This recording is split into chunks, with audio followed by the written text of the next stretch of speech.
नमस्कार खाद्यप्रेमी हो. आजचा मेन्यू आहे दुधी भोपळ्याची भाजी. हा छोटा जो गोल दुधी भोपळा असतो त्याची भाजी बनवत आहे. सुजाताताईंनी बनवली आहे.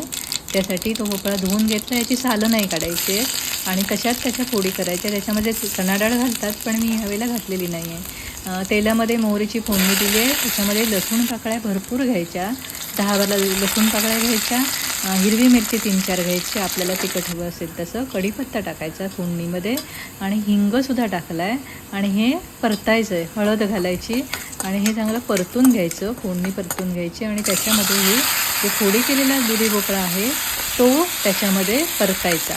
हा चांगला 4-5 मिनटं परतायचा. त्याच्यामध्ये मीठ टाकताना पण कमी टाकायचं, कारण ही भाजी आळणार असते. हे चांगलं परतून घ्यायचं आणि मग त्याच्यावरती झाकण ठेवायचं आहे थोडा वेळ, 2-3 मिनटं झाकण ठेवायचं. त्याच्यामध्ये मीठ टाकून घेतलं आहे. मीठ कमी घालायचं आहे आठवणीने, नंतर हवं तर घालायचं चव बघून. आणि हे पूर्ण मिक्स करून झालं की ह्याच्यावरती याला पाणी पण सुटणार आहे. त्याला झाकण ठेवायचं, झाकण 2-3 मिनटं ठेवायचं, गॅस कमी ठेवायचा आणि ही भाजी परत उघडून बघायची.